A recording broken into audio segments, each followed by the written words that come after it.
ఈ యొక్క సమావేశంలో మాట్లాడుతూ ఉన్నాను. చాలా స్పష్టంగా సింగరేణి విషయంలో తెలంగాణ ప్రజలకు మీడియా ద్వారా నేను తెలియజేయాలనుకుంటున్నాను.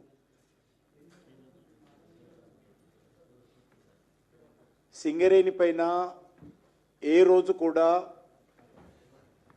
కేంద్ర ప్రభుత్వం యొక్క ప్రత్యక్ష అజమాయిషీ లేదు. అది కాంగ్రెస్ పార్టీ ప్రభుత్వంలో కానీ గత 12 సంవత్సరాలుగా నేడు కేంద్రంలో ఉన్నటువంటి ఎన్డీఏ బీజేపీ ప్రభుత్వంలో కానీ సింగరేణి తెలంగాణ రాష్ట్ర అభివృద్ధికి చాలా కీలక పాత్ర పోషించింది. సుమారు 8 జిల్లాలలో ఈరోజు సింగరేణి విస్తరించున్నది. దీనికి 136 సంవత్సరాల చరిత్ర ఉంది. గతంలో సింగరేణిలో బొగ్గు ఉత్పత్తి అనేక రికార్డులు సాధించింది. తెలంగాణ ఉద్యమ కాలంలో తెలంగాణ రాష్ట్ర ఏర్పాటుకు సింగరేణి కార్మికులు వీరోచితమైనటువంటి పోరాటం చేశారు. ఆ సందర్భంగా నేను కూడా తెలంగాణ పోర్యాత్ర సింగరేణి ప్రాంతంలో తిరుగుతున్నప్పుడు అద్భుతమైనటువంటి స్వాగతము మా పార్టీకి నాకు కూడా ఆ రోజు ఇవ్వడం జరిగింది. నా యాత్రలో ఇందులో మీకు అందరికీ తెలుసు, 51% తెలంగాణ ప్రభుత్వ వాటా, 49% కేంద్ర ప్రభుత్వ వాటా. కానీ ఆ రోజు కాంగ్రెస్ హయాంలోనే దీనికి సంబంధించినటువంటి ఒక విధానము, వర్కింగ్ సిస్టము ఎమర్జ్ అయి ఉన్నది. 7 మంది డైరెక్టర్సు తెలంగాణ ప్రభుత్వం తరఫున, 2 డైరెక్టర్సు కేంద్ర ప్రభుత్వం తరఫున, ఒక డైరెక్టరు వెస్టర్న్ కోల్ ఫీల్డ్ తరఫున, ఈ రకంగా 10 మంది డైరెక్టర్లతో సింగరేణి బోర్డు ఏర్పడింది. వాళ్ళు దీనికి సంబంధించినటువంటి నిర్ణయాలు బోర్డులో వాళ్ళు తీసుకుంటారు. అంతే తప్ప కేంద్ర ప్రభుత్వానికి కానీ ఆ రకంగా చూస్తే డైరెక్ట్ మినిస్ట్రీగా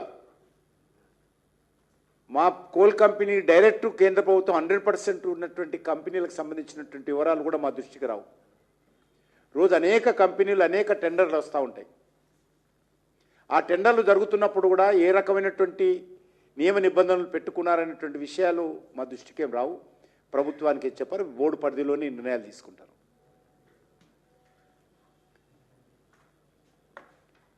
తెలంగాణ ఏర్పడిన తర్వాత దురదృష్టవశాత్తు సింగరేణి నష్టాల బాట పడింది. ఖర్చులు పెరిగాయి, ఆదాయం తగ్గింది. ఆ రకంగా ఈరోజు సింగరేణి సంబంధించినటువంటి ఒక ఆర్థిక విధ్వంసము గత బీఆర్ఎస్ హయాంలో చేశారు. అదే పరిస్థితి గత 2 సంవత్సరాలుగా కాంగ్రెస్ పార్టీ హయాంలోనే జరుగుతూ ఉంది. సింగరేణి ఈరోజు నష్టాల బాటలో ఉంది. అందుకే నేను మంత్రి అయిన తర్వాత, అంటే నేను 1 సంవత్సరంన్నర అయింది మంత్రి, కోల్ మినిస్టర్గా, మాకేం తెలియకపోయినా మాకేం చెప్పకపోయినా కూడా నేను కొంత వివరాలు సేకరించి సింగరేణి కాస్ట్ ఏ రకంగా తగ్గించాలి, ఖర్చు, సింగరేణి ఏ రకంగా రక్షించుకోవాలనేటువంటి ఆలోచనతోటి ఒక కమిటీ నేను గతంలో ఏర్పాటు చేశాను. ఆ యొక్క కాస్ట్ కట్టింగ్ ఏ రకంగా చేయొచ్చో ఒక నివేదిక కూడా కేంద్ర ప్రభుత్వం తరఫున తయారు చేసి మేము సింగరేణి అధికారులతో చర్చించిన తర్వాత, సింగరేణి యొక్క ఆర్థిక వ్యవస్థ పరిశీలించిన తర్వాత నేను గతంలో సింగరేణి హెడ్ క్వార్టర్లో నిర్వహించినటువంటి బోర్డు మీటింగ్లో సింగరేణి డైరెక్టర్లకు స్వయంగా నేను వివరించడం జరిగింది. అప్పటికి నైని కోల్ బ్లాక్ సంబంధించినటువంటి చర్చ లేదు.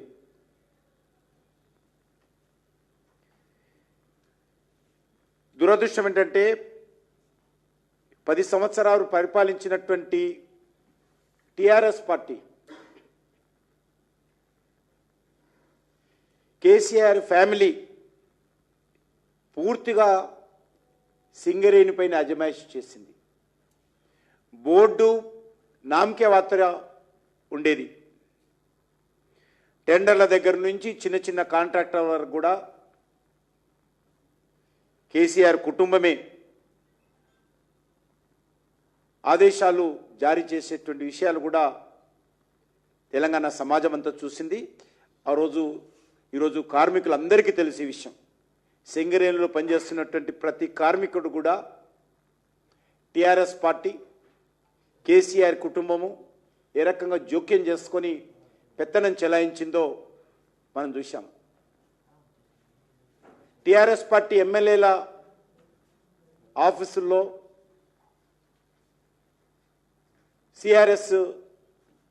సిఎస్ఆర్కి సంబంధించినటువంటి నిధులు మరి ఏ రకంగా ఖర్చు పెట్టుకున్నారో, సోఫాలకు, స్విమ్మింగ్ పూల్లకు, మరి సింగరేణికి సంబంధించినటువంటి సిఎస్ఆర్ నిధులు ఏ రకంగా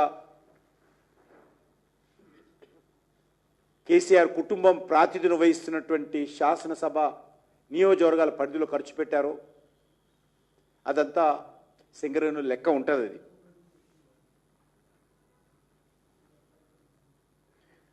సింగరేణి సంబంధించినటువంటి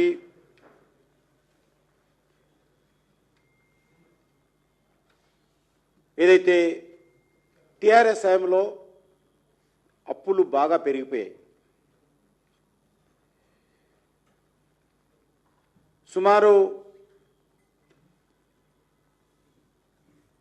10 సంవత్సరాల కేసీఆర్ హయాంలో 32,000 కోట్లకు పైగా అప్పులు పెరిగాయి.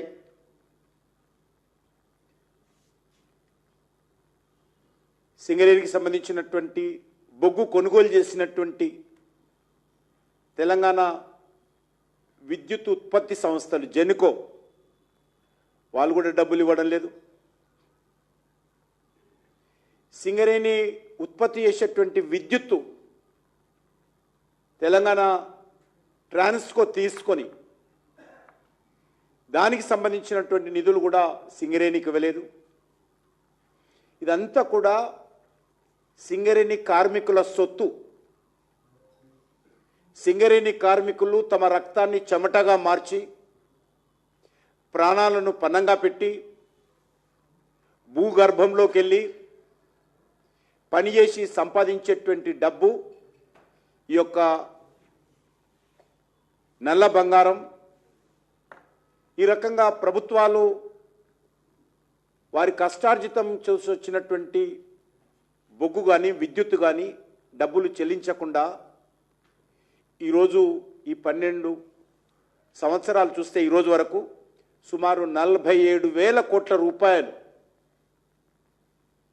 తెలంగాణ ప్రభుత్వము సింగరేణి కార్మికులకు ఇవ్వాల్సి ఉంది. 47,000 కోట్ల రూపాయలు. పరిస్థితి ఏ రకంగా అంటే డిస్ట్రిక్ట్ మినరల్ ఫండ్ అని ఉంటుంది. ఎక్కడైతే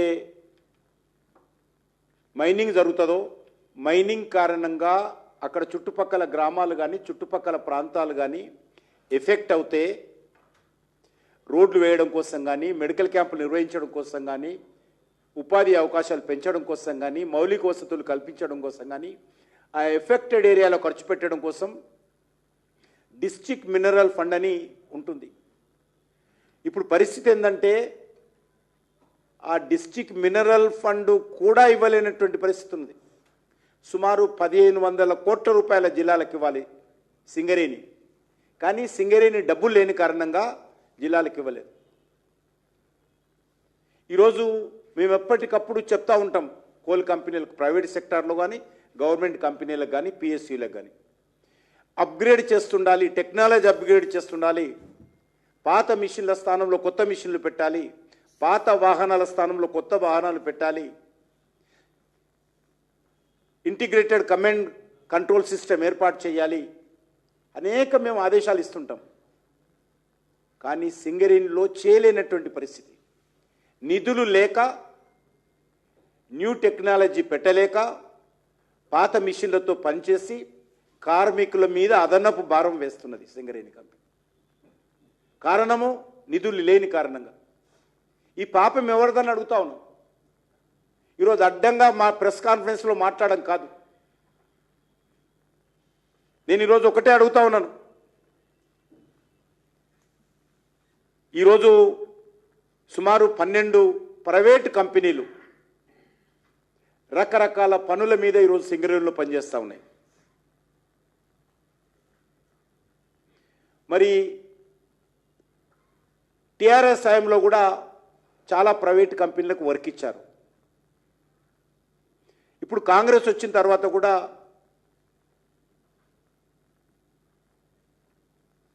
ఏమని ఇచ్చారో లేదో తెలుసుకోవాల్సినటువంటి అవసరం ఉంది.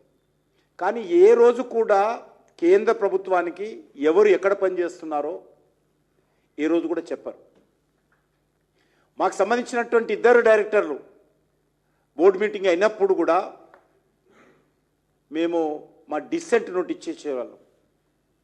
ఏదైనా అబ్జెక్షన్ రేజ్ చేస్తే మెజార్టీ వాళ్ళది ఉంటుంది కాబట్టి 7 10 ఇద్దరే కాబట్టి బుల్డోజ్ చేస్తూ నిర్ణయాలు తీసుకుంటారు.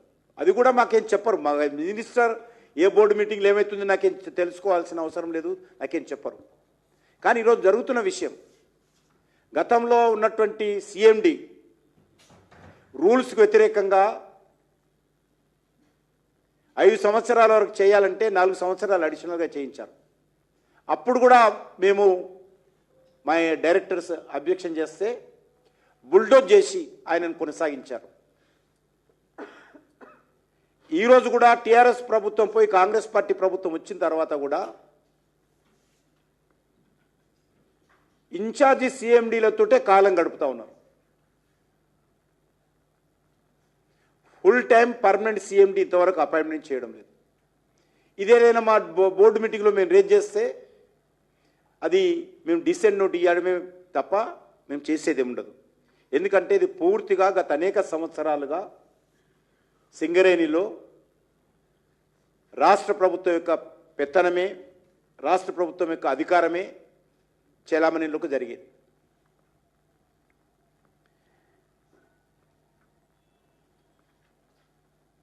ఇప్పుడు ఏదైతే నైని కోల్ బ్లాక్ ఉందో అక్కడ 17 కంపెనీస్ విజిట్ చేశాయనేటువంటి విషయం తెలుస్తుంది. నేను ఒక ఆఫీసర్స్ కమిటీ కూడా ఈరోజు పంపించాను, మీకు పంపించాను డీటెయిల్స్. నేను 17 కంపెనీస్ సైట్ విజిట్ చేశాయి. ఇంకా దానికి జనవరి 29th వరకు టైం ఉంది. ఇంకా టైం అయిపోలేదు. ఒరిజినల్గా ఈ టెండర్ ప్రక్రియకు సంబంధించినటువంటి ప్రక్రియ చేయడం కోసం జనవరి 29th వరకు టైం ఉంది.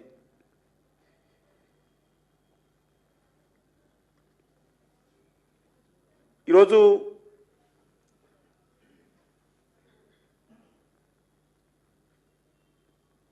గతంలో కూడా ఈ నైని కోల్ బ్లాక్ సంబంధించినటువంటి టెండర్ ప్రక్రియ జరిగింది బీఆర్ఎస్ హయాంలో, కేసీఆర్ ముఖ్యమంత్రిగా ఉన్నప్పుడు ఒకసారి. కానీ ఆ రోజు ప్రక్రియ మధ్యలోనే ఈరోజు ఎట్లయితే ఆపారో ఆ రోజు కూడా ఆపడం జరిగింది. L1కి ఇవ్వడానికి ఆ రోజు కూడా కేసీఆర్ సిద్ధంగా లేకుండే మధ్యలోనే టెండర్లు రద్దు చేశారు. 2015లో కేంద్ర ప్రభుత్వము ఈ Naini coal block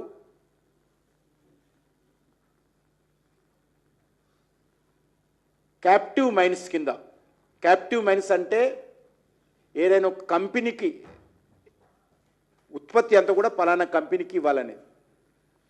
captive mines కింద కేంద్ర ప్రభుత్వం 2015లో ఇది సింగరేణికి అలాట్ చేస్తే, రాష్ట్ర ప్రభుత్వానికి అలాట్ చేస్తే, ఏపీ జెన్కోకు విద్యుత్ కోసం న్యాచురల్గా అది సింగరేణికి ఇచ్చి సింగరేణి ద్వారా మైనింగ్ చేయించాలి. కానీ ఆ రోజు సింగరేణికి ఇవ్వకుండా సింగరేణితో బలవంతంగా ఒక లెటర్ రాయించారు అప్పుడు ఉన్నటువంటి ప్రభుత్వం. మేము ఈ నైని కోల్ బ్లాక్ మేము మైనింగ్ చేయలేము అనేటువంటి ఉత్తరం రాయించి దాన్ని ప్రైవేట్ వ్యక్తులకు ఇవ్వడం కోసం టెండర్ ప్రక్రియ మొదలుపెట్టింది టీఆర్ఎస్ ప్రభుత్వం.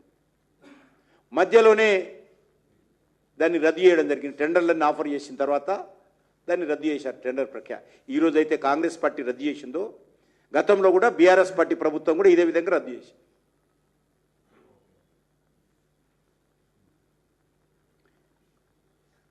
ఇప్పుడు కాంగ్రెస్ పార్టీ ప్రభుత్వము టెండర్ల ప్రక్రియలో ఒక కొత్త సిస్టమ్, అంటే గతంలో ఇటువంటి కొన్ని ప్రాంతాలు ఉన్నప్పుడు కూడా సైట్ విజిట్ అనేటువంటిది జనరల్గా పెడతారు. ఎందుకంటే ఎక్కడ కోల్ మైన్ ఉంది, అక్కడ ఫారెస్ట్ ఎంత ఉంది, రోడ్డు కనెక్టివిటీ ఉందా లేదా, చాలా కంపెనీలు ఏమీ చూడకుండా టెండర్ ప్రక్రియలో టెండర్ తీసుకున్న తర్వాత మాకు ఫీజిబిలిటీ కావడం లేదు, రోడ్డు లేదు, పవర్ లేదు, రైల్వే కనెక్టివిటీ లేదని అప్పుడప్పుడు మాట్లాడుతుంటారు. దానికోసమే అనేక కంపెనీలు సొంతంగా నిర్ణయాలు తీసుకొని సైట్ విజిట్ అనేటువంటి ప్రక్రియ మొదలుపెట్టారు. కానీ సైట్ విజిట్ చేసిన తర్వాత సెల్ఫ్ డిక్లరేషన్ ఇవ్వాలి. మేము వెళ్ళి సైట్ చూసాము, మాకు ఏ రకమైనటువంటి అభ్యంతరం లేదు, మేము టెండర్లో పాల్గొంటున్నామని సెల్ఫ్ డిక్లరేషన్ వాళ్ళు పెట్టుకోవాలి. కానీ ఇక్కడేం చేశారంటే సింగరేణికి సంబంధించినటువంటి ప్రాజెక్ట్ అథారిటీ సర్టిఫికెట్ ఇవ్వాలని పెట్టారు. అది ఎందుకో నాకు అర్థం కాల. కంపల్సరీ పెట్టడానికి కూడా వీల్లేదు. ఈరోజు 17 కంపెనీస్ విజిట్ చేశాయి నైని కోల్ బ్లాక్లో ఇప్పటి వరకు నాకు వస్తున్న రిపోర్ట్ ప్రకారం. ఒక్కరు కూడా సర్టిఫికెట్ ఇవ్వలేదు వీళ్ళు. ఇంకా 29 వరకు టెండర్ల ప్రక్రియ ఉంది. ఇంకా అప్పుడు ఇస్తారో లేదో తెలియదు, ఎందుకంటే మధ్యలోనే ఇప్పుడు ఆగిపోయినాయి కాబట్టి. ఈరోజు మనము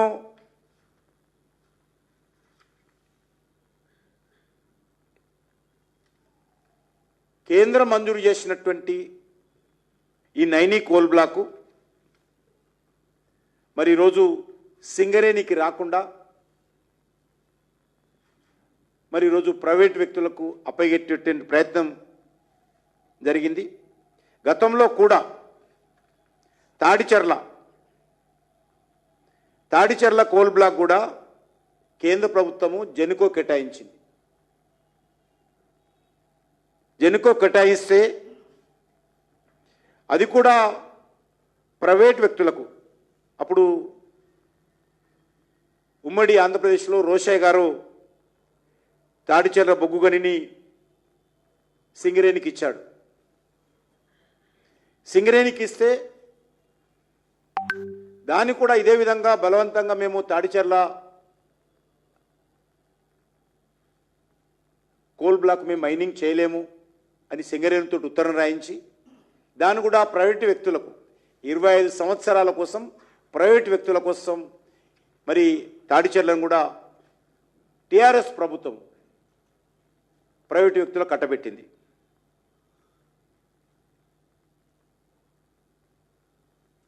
కాబట్టి ఈరోజు అనేక రకాలుగా 2 పార్టీలు పోటీలు పడి సింగరేణిని ఈరోజు అనేక రకాల ఇబ్బందులకు గురి చేయడం జరిగింది. సింగరేణి రోజు ఫలితంగా ఆర్థిక సంక్షోభంలో కొట్టుమిట్టాడుతూ ఉంది.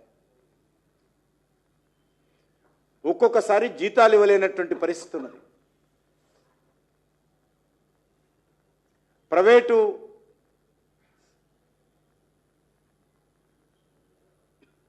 పరంగా ఉన్నటువంటి కంపెనీలను పోల్చి చూసినట్లయితే సింగరేణి అద్భుతమైనటువంటి కంపెనీ.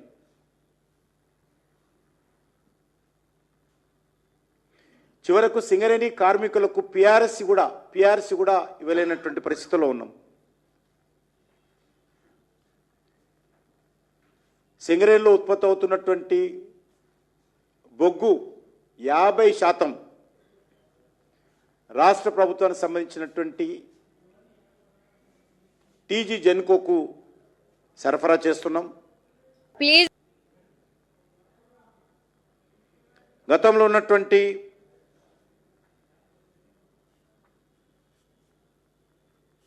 బీఆర్ఎస్ ప్రభుత్వం ఇంతకుముందు చెప్పినట్టు ఆ యొక్క బకాయిలు ఇవ్వలేదు. ఈరోజు కాంగ్రెస్ పార్టీ బకాయిలు వచ్చిన తర్వాత వాళ్ళు కూడా చెల్లించలేదు. ఈ రెండు పార్టీలు కలిసి సింగరేణిని ఈరోజు నిర్వీర్యం చేసేటువంటి ప్రయత్నం, రోడ్డున పడేసేటువంటి ప్రయత్నం చేస్తూ ఉన్నారు. ఈరోజు కార్మికులకు, ఎందుకంటే కార్మికులు ఈరోజు 40,000 మంది 45,000 మంది ఉండొచ్చు, కానీ మొత్తం 8 జిల్లాలకు సంబంధించినటువంటి అభివృద్ధికి సంబంధించి 8 జిల్లాల ప్రజలకు సంబంధించినటువంటి గుండె చప్పుడు యొక్క సింగరేణి కంపెనీ. అటువంటి కంపెనీని రోజు మరి మనుగడనే ప్రశ్నార్థకంగా చేసేటువంటి ప్రయత్నం చేస్తూ ఉన్నారు.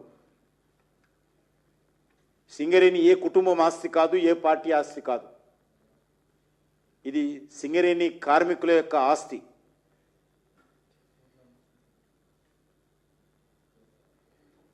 దీనిపైన మరి పెత్తనం చేస్తూ కార్మికుల జీవితాలు రోడ్డున పడేసేటువంటి ప్రయత్నం చేస్తే మాత్రము ఇది చరిత్ర క్షమించదనే విషయాన్ని సందర్భంగా మనం చేస్తున్నాను.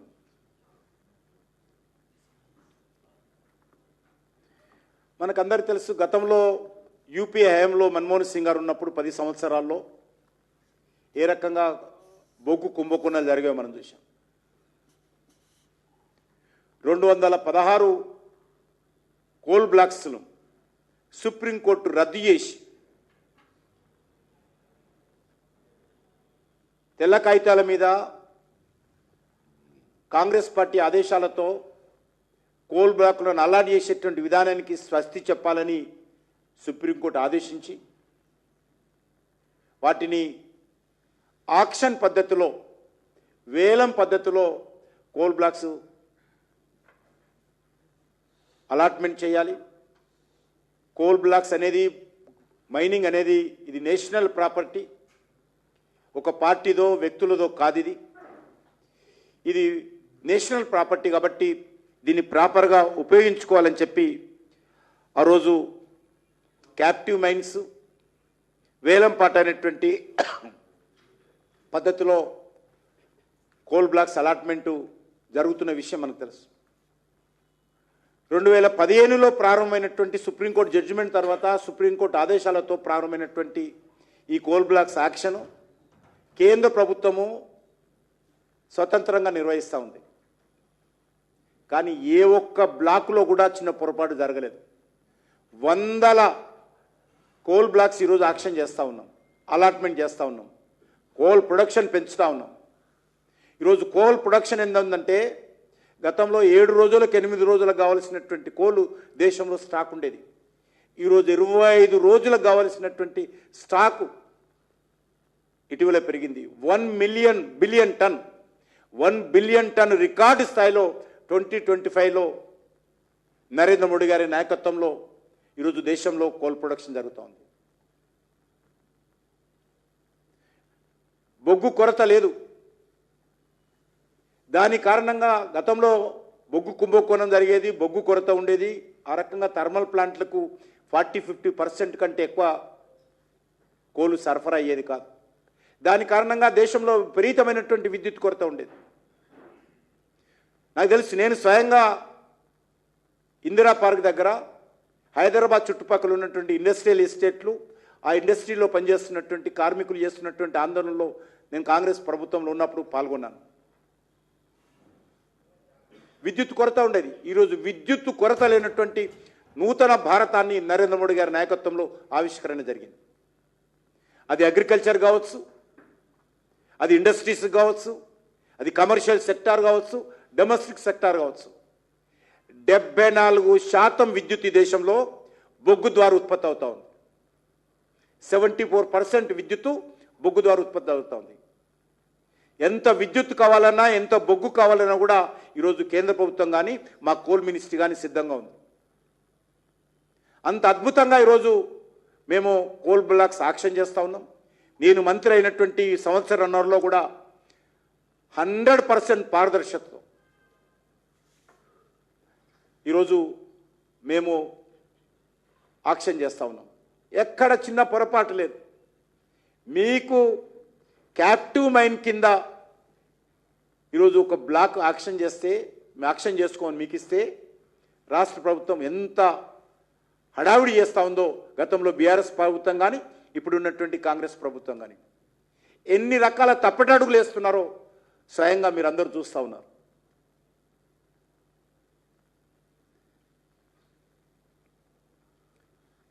ఈరోజు బొగ్గు బకాయిలు సుమారు అటు ఇటు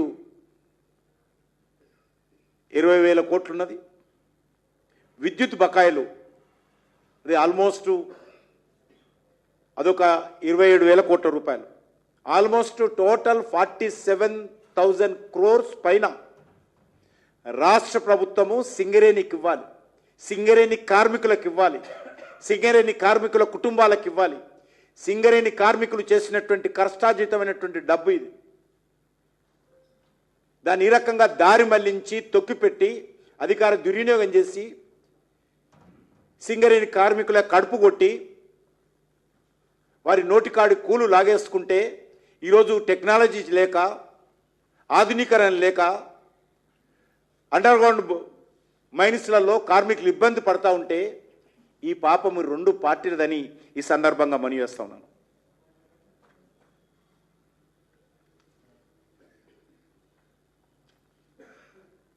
నేను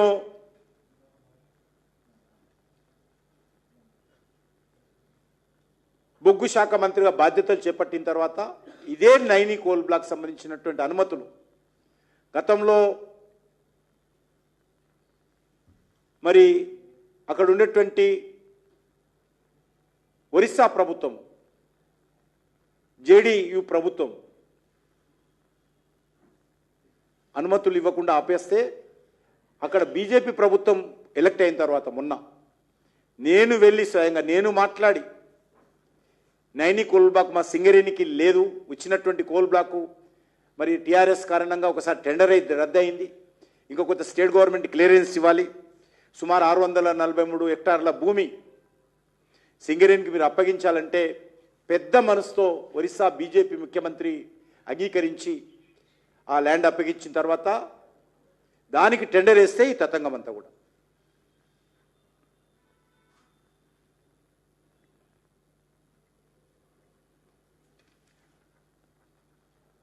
ఇదేదో కొత్తగొచ్చిన నిర్ణయం కాదు.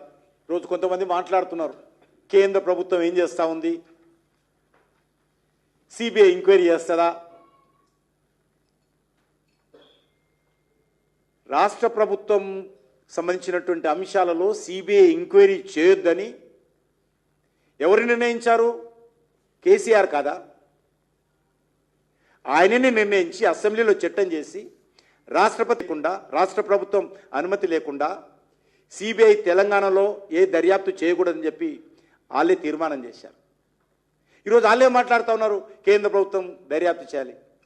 ఎందుకంటే సింగరేణి పైన కేంద్ర ప్రభుత్వానికి షేర్ హోల్డింగ్ ఉన్నప్పుడు కూడా గత 30-40 సంవత్సరాలుగా కేంద్ర ప్రభుత్వానికి ఏ రకమైనటువంటి అజమాయిషీ లేదు. ఏదైనా సలహాలు ఇవ్వడమే తప్ప బోర్డు మీటింగ్లోకి వచ్చి డీసెంట్ నోట్ రాయడమే తప్ప ఏ రకమైనటువంటి అధికారాలు లేకుండే. వాళ్ళ అధికారం ఉన్నప్పుడు తెలియదా మరి 49% కేంద్ర ప్రభుత్వానికి ఉంది షేర్స్, వాళ్ళకు కూడా మాట వినాలి, వాళ్ళ అన్ని విషయాలు చెప్పాలని అప్పుడు ఉన్నటువంటి టీఆర్ఎస్ ప్రభుత్వానికి తెలియదా? మరి అనేక రకాలుగా 12 ప్రైవేట్ కంపెనీలకు మీరు టెండర్లు ఇచ్చారు కదా, అనేక చిన్న చితక పనులను కూడా ఏ టెండర్లో అయినా కేంద్ర ప్రభుత్వానికి చెప్పారా మరి టీఆర్ఎస్ ప్రభుత్వము? కాబట్టి ఈ రెండు పార్టీలు కూడా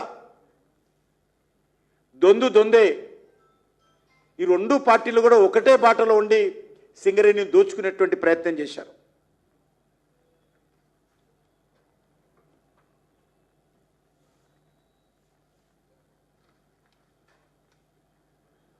వాస్తవంగా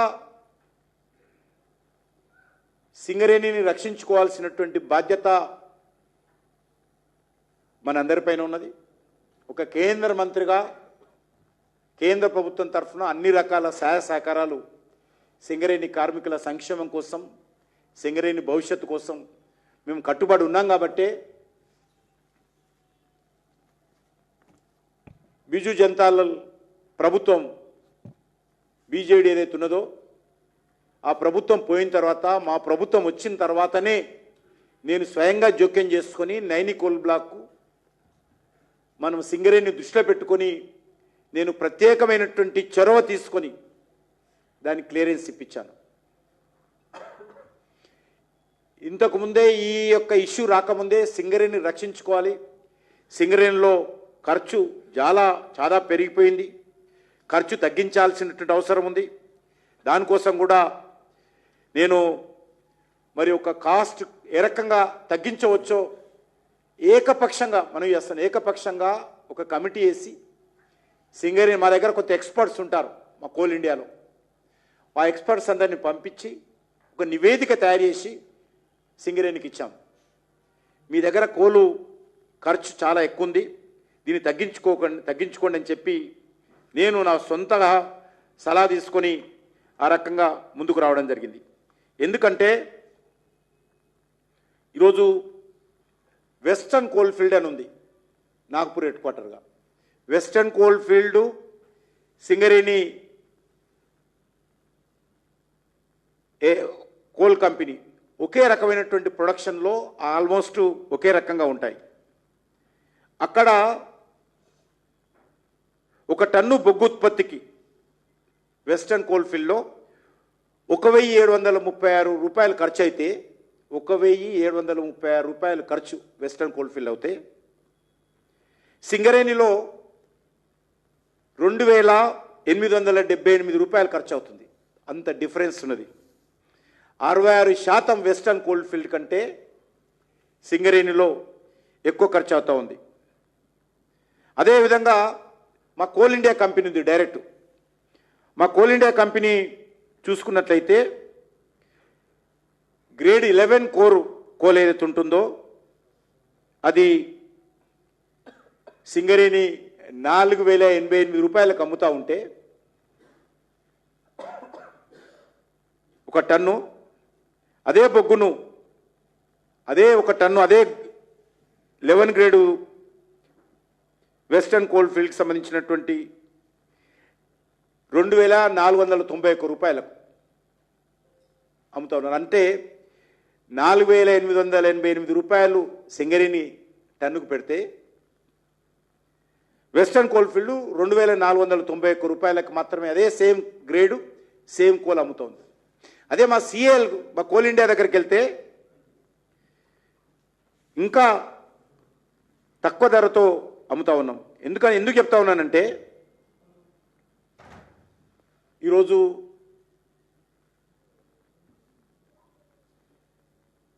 ఆంధ్రప్రదేశ్ ప్రభుత్వం కానీ, ఆంధ్రప్రదేశ్ ప్రభుత్వం కూడా కొంత సింగరేణిలో కోలుకుంటుంది. అదేవిధంగా కర్ణాటక ప్రభుత్వం కానీ, అదేవిధంగా ఎన్టీపీసీ రామగుండంలో ఉంటే ఎన్టీపీసీ కానీ,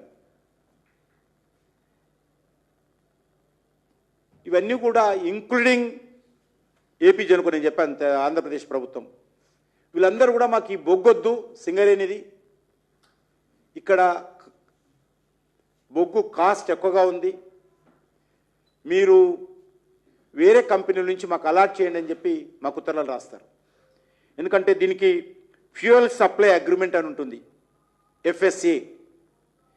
అనేక కంపెనీలు, కోల్ కంపెనీలు ఏ పవర్ కంపెనీలకు కోల్ సప్లై చేయాలో ఢిల్లీలో ఉన్నటువంటి పవర్ మినిస్ట్రీ, ఢిల్లీలో ఉన్నటువంటి కోల్ మినిస్ట్రీ, ఆయా రాష్ట్ర ప్రభుత్వాలకు సంబంధించినటువంటి ప్రతినిధులతో కలిసి ఎఫ్ఎస్సి అగ్రిమెంట్లు చేస్తాం, మేము ఫ్యూయల్ సప్లై అగ్రిమెంట్ చేస్తాం. సింగరేణి సంబంధించి రామగుండంలో ఉన్నటువంటి ఎన్టీపీసీ ప్లాంట్కి మీరు ఇది కొంత ఇవ్వండి. ఆంధ్ర రాష్ట్రానికి సంబంధించినటువంటి ఏపీ జెన్కోకు కొంగలు సింగరేణి నుంచి అలాట్మెంట్ చేయండి. తెలంగాణ రాష్ట్రానికి సంబంధించినటువంటి తెలంగాణ జెన్కోకి ఇంత ఇవ్వండి. కర్ణాటక రాష్ట్రానికి కూడా కొంత ఇవ్వండి అనేటువంటిది. ఎందుకంటే సౌత్ ఇండియాలో ఉన్నటువంటి ఏకైక పెద్ద కోల్ బ్లాకు మనకు సింగరేణి కోల్ కంపెనీ. కానీ ఈరోజు పరిస్థితి ఏంటంటే విపరీతంగా ఎందుకు ధరలు పెరుగుతున్నాయని కూడా మీరు అడగవచ్చు. వాళ్లకు రావాల్సినటువంటి డబ్బులు రాక ధరలు పెంచుకొని ఎన్టీపీసీ నుంచో ఆంధ్రప్రదేశ్ ప్రభుత్వం నుంచో కర్ణాటక రాష్ట్రం నుంచో లేకపోతే బయట కొంత కోలు కమర్షియల్ అమ్ముకోవడం ద్వారానో వచ్చేటువంటి డబ్బుతోటే ఈరోజు సింగరేణి నడుస్తూ ఉంది. సింగరేణి దగ్గర తీసుకుంటున్నటువంటి ఈ యొక్క 50% మించి తెలంగాణ ప్రభుత్వం ఒక్క పైసా ఇవ్వదు. 50% ఏదైతే తెలంగాణ ప్రభుత్వం ఉంటుందో ఒక్క పైసా ఇవ్వదు బొగ్గుకు. మిగిలిన 50% కొంత నేను ఇంతకుముందు చెప్పినట్టు ఎన్టీపీసీకి, ఏపీ జెన్కోకు, కర్ణాటకకు, ఇతర కొన్ని ప్రైవేట్ కంపెనీలకు సింగరేణి సప్లై చేస్తుంది. దాని ద్వారా వచ్చేటువంటి డబ్బుతోటే సింగరేణి నడుస్తూ ఉంది. అంటే సింగరేణి ఉత్పత్తి చేస్తున్నటువంటి 50% కోలు తెలంగాణ ప్రభుత్వము ఒక పైసా ఇవ్వకుండా తీసుకుంటుంది. ఆ 50% తోటే సంస్థ మనుగడ సాగించాలంటే వాళ్ళు ధరలు పెంచుకుంటూ పోతా ఉన్నారు. ధరలు పెంచాల్సిన పరిస్థితి వస్తున్నది. ధరలు పెంచినా కూడా మేము అలాట్మెంట్ చేశాం కాబట్టి ఎఫ్ఎస్సి అగ్రిమెంట్ ఉంది కాబట్టి, ఫ్యూయల్ సప్లై అగ్రిమెంట్ ఉంది కాబట్టి తప్పనిసరి వాళ్ళు కొంటున్నారు. మళ్ళీ మా దగ్గరకు వచ్చి అగ్రిమెంట్ చేంజ్ చేసుకోవాలి. అదే పదే ఉత్తరాలు మా మీద. ఆంధ్రప్రదేశ్ ప్రభుత్వం ఒత్తిడి మా మీద, కర్ణాటక ప్రభుత్వం ఒత్తిడి మా మీద, ఎన్టీపీసీ కేంద్ర ప్రభుత్వం సంబంధించినటువంటి విద్యుత్ ఉత్పత్తి చేసేటువంటి ఆ సంస్థ ఒత్తిడి. అయినప్పటికీ కూడా నేను కేంద్రంలో పవర్ మినిస్టర్తో మాట్లాడి ఈరోజు ఈ యొక్క ఎఫ్ఎస్ఏ రద్దు చేసినట్లయితే మా సింగరేణి బొగ్గు చాలా ఇబ్బందులో ఉంటుంది, కార్మికులు ఇబ్బంది పడతారనేటువంటిది గత సంవత్సరన్నరగా నేను కూడా దీనికి సాయం చేస్తా ఉన్నాను. నేను ఒకటే కోరుతా ఉన్నాను, ఈ రకమైనటువంటి పరిస్థితి ఎందుకు వచ్చింది? ఎందుకు ఈరోజు నాణ్యత తగ్గుతూ ఉంది? ఎందుకు ఈరోజు బొగ్గు ధర పెరుగుతూ ఉంది? ఇది కూడా ఈరోజు తెలంగాణ ప్రభుత్వము రాజకీయాలకు అతీతంగా సింగరేణి ఇంట్రెస్ట్లో సింగరేణి కార్మికుల భవిష్యత్తు దృష్ట్యా ఆలోచన చేయాల్సినటువంటి అవసరం ఉంది. ఈ పర్ఫార్మెన్స్ పెంచుకోవాల్సినటువంటి అవసరం ఉంది. నేను ఈ సందర్భంగా మరి బకాయిలు ఏవైతున్నాయో బకాయిలను కూడా వెంటనే సింగరేణికి ఎప్పుడు చెల్లిస్తారు చెప్పండి మీరు? కనీసం ఈ సంవత్సరం ఎంత ఇస్తారు, వచ్చే సంవత్సరం ఎంత ఇస్తారు, ఒక 3 సంవత్సరాల్లో బకాయిలను తెలుస్తారా? మరి ఆ రోజు బీఆర్ఎస్ ప్రభుత్వం చెప్పలేదు, ఈరోజు కాంగ్రెస్ పార్టీ ప్రభుత్వం చెప్పలేదు. బీఆర్ఎస్ ప్రభుత్వం అనగానే పెరిగిపోతుంది అప్పు బకాయిలు, కాంగ్రెస్ ప్రభుత్వం వచ్చిన తర్వాత కూడా బకాయిలు పెరిగిపోతున్నాయి. ఇది సింగరేణి భవిష్యత్తు నాటకాలు ఆడుకోవడం కాదా ఈ 2 పార్టీలని అడుగుతా ఉన్నాను. కాబట్టి నేను ఈరోజు ఈ విషయాలు మరొకసారి మీతో షేర్ చేయాలా, తెలంగాణ ప్రజలకు సింగరేణి కార్మికులకు తెలియజేయాలనే ఉద్దేశంతో నేను ఈరోజు మీ విషయాలను ముందు పెడుతున్నాను. నేను దీనికి సంబంధించినటువంటి కమిటీ కూడా కేంద్ర ప్రభుత్వ అధికారులతో కమిటీ వేశాను. ఆ కమిటీ కూడా ఈరోజు మరి ఇక్కడ సింగరేణి అధికారులతో సమావేశాలు జరుపుతూ ఉన్నారు. దీన్ని సింగరేణి ఏ రకంగా మరి మన అందరం కలిసి రక్షించవచ్చు అనేటువంటి విషయాన్ని గతంలో కూడా కాస్ట్ కటింగ్ కమిటీ ఏదైతే వేశానో దాని విషయంలో అదే దృష్టితోటి నేను ఒక పాజిటివ్ దృక్పథంతో వేసి నేను ఎప్పుడు కూడా ప్రెస్కు చెప్పలేదు. నాకు తెలిసినప్పుడు కూడా మన సింగరేణి సంస్థ మనం ఇక్కడ జరుగుతున్నటువంటి విషయాలు ఖర్చు ఇవన్నీ కూడా చెప్పకుండా నేను కాస్ట్ కటింగ్ ఎట్లా చేయొచ్చో మరి నేను ఇంటర్నల్ కమిటీ వేసి ఆ నివేదిక నేను స్వయంగా ఇక్కడ సింగరేణి భవన్కి వెళ్ళి బోర్డు డైరెక్టర్స్ అందరినీ పిలిచి సిఎండిని పిలిచి ఇక్కడ కోల్ సెక్రటరీని మన ఎనర్జీ సెక్రటరీని పిలిచి నేను స్వయంగా ప్రజెంటేషన్ చేశాను సింగరేణి భవన్లో. మీ దగ్గర ఖర్చు ఏ రకంగా ఉంది, కోల్ ఇండియా ఖర్చు ఏ రకంగా ఉంది, వెస్టర్న్ కోల్ఫీల్డ్ ఖర్చు ఏ రకంగా ఉంది, మీరు ఏ రకంగా తగ్గించుకోవాలి, మీదెంత ఉంది వాళ్ళెంత ఉంది, ఒక టన్ మీద మీరు ఎంత ఖర్చు పెడతా ఉన్నారు, ఒక టన్ మీద వాళ్ళు ఎంత ఖర్చు పెడతా ఉన్నారు, మార్కెట్లో వాళ్ళ బొగ్గు ఎంత అవైలబిలిటీ ఉంది, మీ బొగ్గు ఎంత ఖర్చు పెరుగుతుంది, ఇవన్నీ కూడా చాలా వివరంగా నేను బోర్డ్ ఆఫ్ డైరెక్టర్స్ మీటింగ్లో సింగరేణి సిఎండి మన తెలంగాణ ప్రభుత్వం సంబంధించినటువంటి సెక్రటరీ ఎనర్జీ సమక్షంలో అన్ని వివరాలు లిఖితపూర్వకమైనటువంటి నివేదిక నేను ఇచ్చాను. అందుకే ఇప్పుడు కూడా నేను కోరుతా ఉన్నాను, మా ఇంట్రెస్ట్ అంతా కూడా సింగరేణి భవిష్యత్తును రక్షించుకోవాలనే ఇంట్రెస్ట్ తోటే నేను ఈ విషయాలను మాట్లాడుతున్నాను తప్ప ఎవరి మీద బురద చల్లాలనో మిగతా వాళ్ళ లేక బట్టగాల్సి ముఖం మీద వేయాలనో నా ఉద్దేశం కాదు. ధన్యవాదాలు. ఎక్కడ జరిగింది? ఏం జరిగింది? చెప్పండి మీరు, ఎక్కడ జరిగింది అంటున్నా. నేను అంటలేను నేను చెప్పాను కదా, ఇంత చెప్పిందాక మీరు మళ్ళీ అడుగుతుంది. ఆ పొరపాటు ఏదైతున్నదో తప్పుడు నియమం పెట్టారని నేనే చెప్తున్నాను కదా మీకంట ముందు. ఎక్కడ కూడా లేదు, ఆ నియమం పెట్టింది తప్పు. అది కూడా సెల్ఫ్ డిక్లరేషన్ సరిపోతుంది. సైట్ విజిట్ పెట్టినప్పుడు కూడా సెల్ఫ్ డిక్లరేషన్ ఈజ్ ఎనఫ్. దానికి ఎవరు కంపెనీ సర్టిఫికెట్ అవసరం లేదు. ఒకరు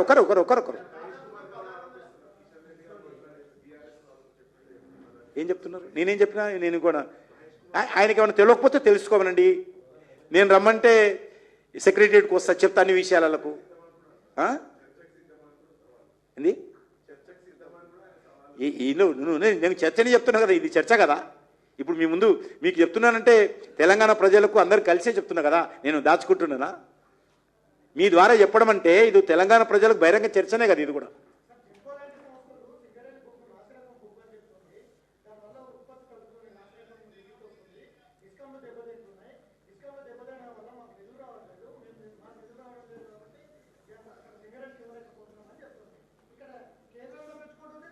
ఏం తప్పించుకోవడం ఏంటి? నాకు అర్థం కాదు. ఏం తప్పించుకోవడం? ఎవరు నడుపుతున్నారు కంపెనీ అంటున్నా? ఎవరు నడుపుతున్నారు కంపెనీ? గమ్మత్ మాట్లాడతావు నువ్వు కూడా. ఇంత చెప్పిన తర్వాత మళ్ళీ ప్రశ్నిస్తే తప్పించుకోవడం ఎందుకు? కేంద్రం ఎక్కడ ఉన్నది? ఆ కేంద్రం జోక్యం ఎప్పుడైనా? నువ్వు రాజకీయాల్లో నువ్వు ప్రెస్ రిపోర్టర్ రాకముందు, నేను రాజకీయాలు రాకముందు నుంచి కూడా ఇది రాష్ట్ర ప్రభుత్వ పెత్తనమే ఉంది అన్నది మీద. కేంద్ర ప్రభుత్వం ఏమి లేదు కదా అందులో. ఏ రకమైన పెత్తనం? తప్పించుకోవడం ఏంటి?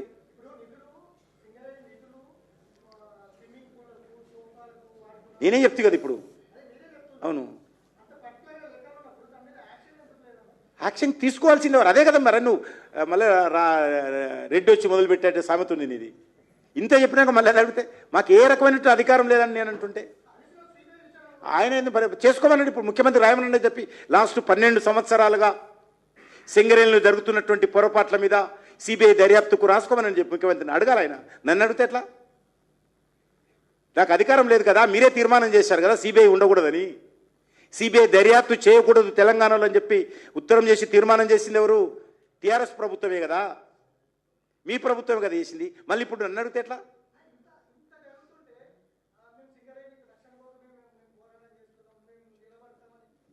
ఏం చేయాలి? ఏం చేయమంటావు? ఏం చేయమంటావు చెప్పు. నువ్వు చెప్పు, నాకు సలహా చెప్పు ఏం చేయాలో. మీరు కూడా పత్రికా విలేకరులు కూడా కొద్దిగా ఆలోచించి ప్రశ్న చేయండి. నేను ఏదైనా తప్పు చెప్తే నన్ను అడగండి. ఏదో వాళ్ళు చెప్తుంది తీసుకొచ్చి పనికిరాని వాళ్ళు మాట్లాడి తీసుకొచ్చి నన్ను ప్రశ్నలు అడగండి. వాళ్ళు పనికిరాని వాళ్ళు, పచ్చి అబద్ధాలు. ఎందుకు చెప్తానంటే వాళ్ళలాగా కమిషన్లు తీసుకున్నటువంటి అలవాటు మాకు లేదు. వాళ్ళలాగా కమిషన్ల పేరుతో కరప్షన్ పాల్గొనేటువంటి అలవాటు మాకు లేదు. ఏదైనా ముక్కుసూటిగా మాట్లాడతామో, ప్రజల కోసం పనిచేస్తాం. భారతీయ జనతా పార్టీ సిద్ధాంతం అది.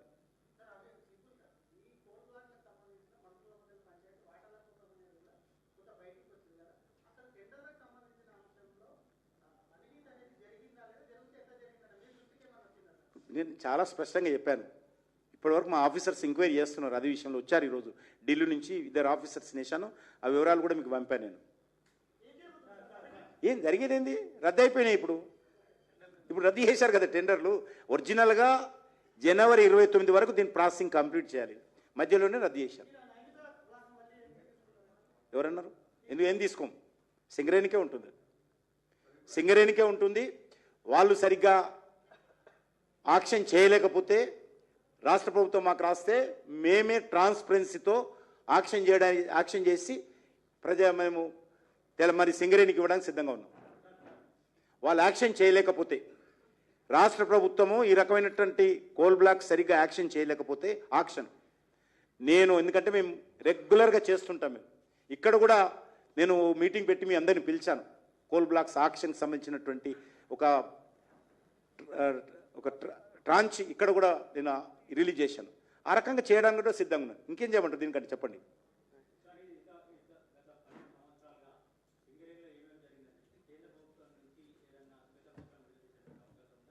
నేను చెప్తూనే ఉన్నా కదా, శ్వేతపత్రం మంత్రి చెప్తున్నాను నేను. ఇంకా ఒక మినిస్టర్ కంటే శ్వేతపత్రం ఇంపార్టెంట్ మీకు చెప్పినా కదా.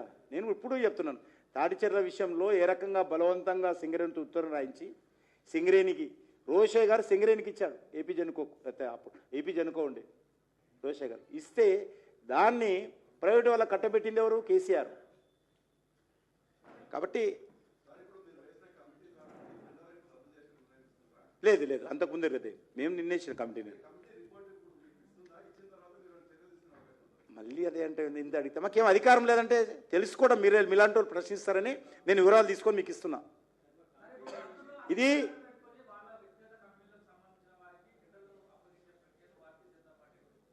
వ్యతిరేకిస్తున్నాం చెప్తున్నా కదా. కోమరెడ్డి వెంకరెడ్డి కావచ్చు, లేకపోతే మరొకరు మంత్రి ఎవరైనా సరే, ఇది సింగరేణికి సంబంధించినటువంటి భవిష్యత్తుతో చెలగా ఉంటాం ఆడొద్దు అనేది నా కోరిక. ఎవరైనా సరే ఏది మీరు అడిగినా కదా, ఇప్పుడు విషయాలన్నీ తెలుసుకోవాలి కదా, కనీసము తెలుసుకోవాలి, తప్పలేదు కదా. మాకు వివరాలు తీసుకుంటున్నాము, ఇంత జరుగుతున్నది కాబట్టి సింగరేణి ఇంట్రెస్ట్లో మళ్ళీ చెప్తున్నాను నేను, సింగరేణి ఇంట్రెస్ట్లో సింగరేణి భవిష్యత్తు కాపాడడం కోసం నేను నా స్వతహా కొన్ని చర్యలు తీసుకున్నాను. గతంలో కూడా తీసుకున్నాను. ఇప్పటికీ నైనిక్ కోల్ బ్లాక్ ల్యాండ్ ఇప్పించాను, ఒరిస్సాలో క్లియరెన్స్ చేయించాను.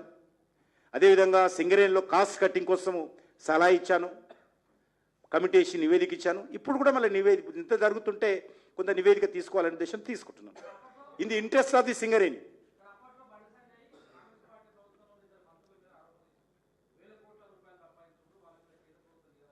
ఏ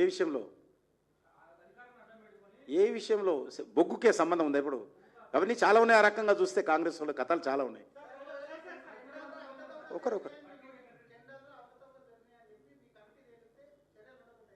చర్యలు ఏముంటే మళ్ళీ నువ్వు అదే అంటావు బాబు.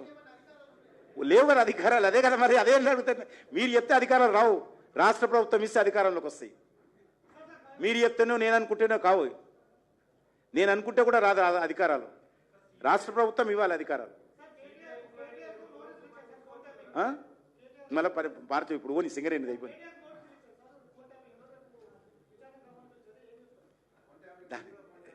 ఈ ఫోన్ ట్యాపింగ్ అంతా కూడా 2 సంవత్సరాలుగా డ్రామా నడుస్తుంది.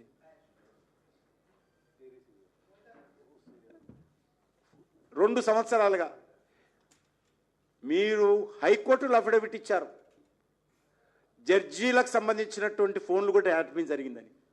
ఎవరిచ్చారు? రాష్ట్ర ప్రభుత్వము అఫీషియల్గా హైకోర్టులో అఫిడవిట్ ఇచ్చింది. ఇంకా దానిపైన ఇంకా ఎంక్వైరీ లేనిది, దర్యాప్తు లేనిది, గుడ్డేంది, గూసేంది. చిత్తశుద్ధి ఉంటే అలా చేయాలా?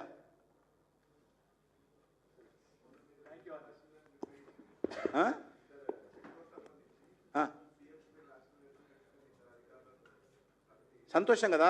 నేను కూడా అదే కోరిన. నేను రాజకీయం రాయలేము. నేను రాసిన ఉత్తరంలో ఒక పొలిటికల్ పదం లేదు.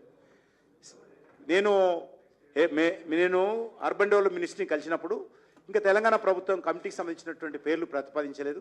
వాళ్ళు పేర్లు ప్రతిపాదిస్తే తొందరగా